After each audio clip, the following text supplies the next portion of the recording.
this is my at-home setup of the Just Sink It lab. Now before I begin, I just want to address the elephant in the room, or in this case, the Christmas tree in the room, because it's late November right now as I'm taking this video. So although I very much like the holidays, I'm not that obsessed with them to the point of leaving my Christmas tree up year round. So again, it's November, that's why I have Christmas decor throughout my home. Now to go back to the lab, hopefully at this point you've looked through the lab manual and watched the pre-lab video, because we go through the dimensions with you in terms of how to set up your at-home version of the Just Sink It lab. Now before I go through mine, I just want to warn you that I don't want you to damage any flooring or furniture as you're doing this lab at home.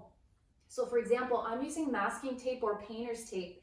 It's very light in terms of adhesion, so it doesn't leave a mark on the floor. So if you're using a little bit stronger of a tape, such as duct tape, just be wary that it could leave a mark or it could damage your flooring. If you don't have masking tape, I would recommend using something to put on the ground, such as cardboard or possibly even a mat, like a front door mat or a kitchen mat, just to protect your flooring. If you're using something other than the floor, just make sure it's not too thick. If it's a little bit thick in terms of a mat, that's okay, but I don't want you to use a table, because then we're going to change this whole throwing task if it's too far off the ground level. So try to keep it as low as you can to the ground level, and we're going to maintain standardization. I also want you to be careful of the fact that the surface could get damaged when you're actually throwing the coin. So the coin landing could damage your flooring. So again, if you have, for example, hardwood floor, which I happen to actually have, you might want to consider using cardboard or a mat to protect your flooring. My hardwood floors are very old and very damaged, so I don't actually care that they get damaged. Hopefully they won't, but I don't actually care. But you might care, or your parents might care, or your landlord might care, or your roommate. So just be careful. Again, you shouldn't damage any furniture or flooring as you're doing this lab. So to get into the actual lab and the setup, so again, you would have already seen this in the pre-lab video and in the lab manual, but Appendix A has all the dimensions that you need. So first off, our throwing line.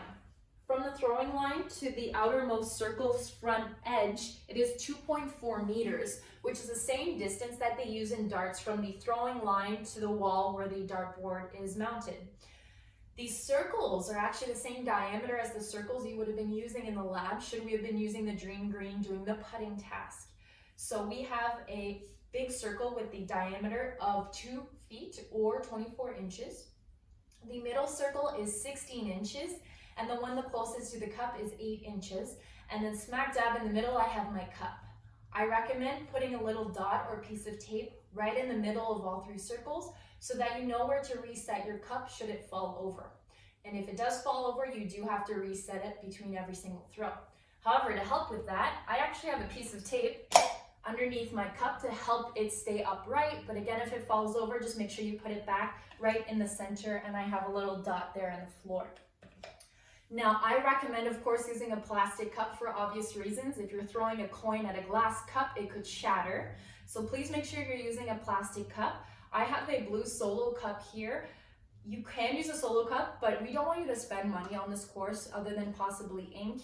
So if you do not have a Solo cup, go look in your cupboard first.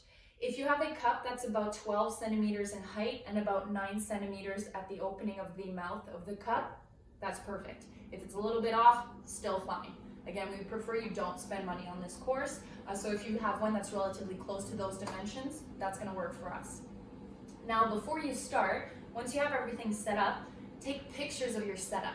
If you haven't already seen this on the marking guide, we give you marks just for including pictures of your setup. So before you do your lab, take pictures, because I'm afraid that somebody's going to have this beautiful setup and they're going to break it down and then realize, oh no, we wanted pictures of the setup. So make sure you take pictures of your setup to include in your lab report. Once you've taken your pictures of your setup, we can actually start doing the lab. So I recommend printing off your data sheets. It's going to make your life a lot easier. And then of course, make sure that you have your hands on at least 1/4, if not 3. I recommend 3 so that you're not fetching the coin after every single throw. Now for the data sheets, we have our main data sheet on page 4, which is where you're going to put all of your scores down. And then Appendix C has your instructions and questionnaires that you're going to need to complete the lab. And those are pages 8 through 13. So once you're ready to go, you're going to put your toes on the line and stand about shoulder width apart. and you have to do an underhand throw using your dominant hand. So in this case, I'm right-handed, so of course I'm going to use my right hand. If you're ambidextrous, you're going to have to choose which hand you want to throw with, and you have to stick with that decision for the entire duration of the lab. So whenever you're ready, you're going to just bend slightly at the knees and then underhand throw and try to get it into your circles or your cup. So a little bit of finesse is involved, and I'm hoping that my cat doesn't decide to make an appearance. So I'm done my first half of a round, and so I would grab my data sheet and put my score in that very first cell next to round 1 original score.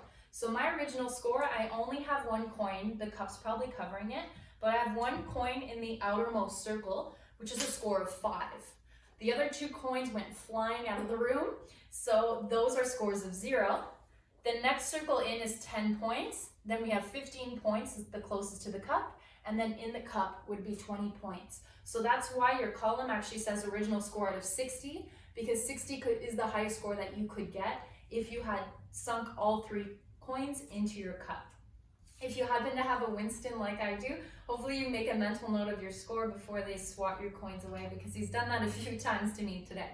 So once you've taken note of your original score out of 60, what you're going to do is you're going to take your appendix C.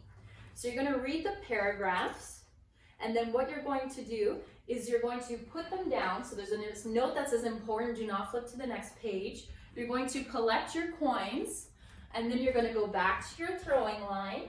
Keeping in mind what you've just read, you're going to throw 3 more times.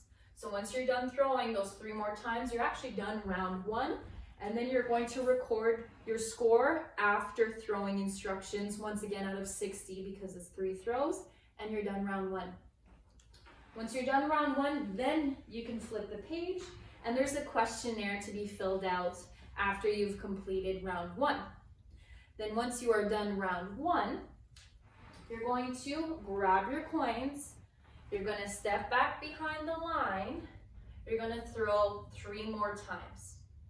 And then once you're done, you will put that score under the round number 2 row, original score out of 60. And then you will read throwing instructions number 2, and it's on the same page as the questionnaire you just did. Again, it will tell you do not flip the page until you do your next throws. So then I will grab my coins, I will do my next 3 throws while keeping in mind what I've just read, and then I will record that score in the second cell of round 2 for score after throwing instructions, and now I'm done round 2. So once I'm done round 2, then I can flip the page, and then there's a questionnaire for after you finished round 2. And you're going to rinse and repeat. So again, once you're done the questionnaire, you're going to grab your coins, go back, throw 3 more times. That's your original score for round 3. Then you're going to read the instructions for round 3. Again, don't flip the page. Then you will throw 3 more times, and that will be your score after throwing instructions for round 3. So you're going to rinse and repeat until you've gone through all of Appendix C, or you've done 5 total rounds. So again, make sure that you are following this correct sequence. So once again, you do your original 3 throws, you're going to read a paragraph, you're going to do your next 3 throws, and then you're going to do a questionnaire.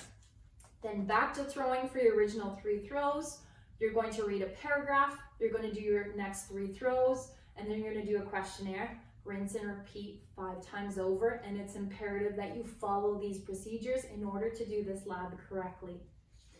Now, last but not least, in case this comes up, if your coin, so for my tape, since my tape is relatively thick, all of my measurements for diameter have been right in the middle of the tape. If you're using a cardboard, you probably are just going to use a pen or a marker, and it's going to be relatively thin, but you might end up having a coin that lands on the line itself.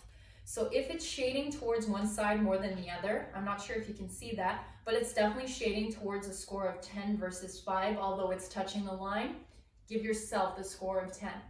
If it is perfectly in the middle, give yourself the higher score out of the 2. So in this case, if it's perfectly on my line, I would get a score of 10. Unfortunately, if it ricochets off a wall, let's say bounces off the wall and comes back into the square, that is not a score of 15, it's still a score of 0, because we want to imagine that there's nothing that could impede the coin. So if there was no wall or furniture nearby, it would just keep on going, and of course that would result in a score of 0. We hope that you had fun setting this up at home. I know I had fun with my little guy Winston setting this up. Don't forget to take pictures of your setup before you break everything down, because again, we are giving you marks for your data sheets for including pictures of your setup. Also, don't forget to include your main data sheet with your original score and your score after throwing instructions. And last but not least, you also have to include your questionnaires. That's why there's a spot below your questionnaire to include your name. And we want to see this for all 4 group members. And please try to maintain physical distancing if you can. That's why we would like everyone to set up their own Just Think It lab at home. But of course, some of you might live together, so that's a different case then. But if you can, please do not meet up to do this lab. Set up your own at home.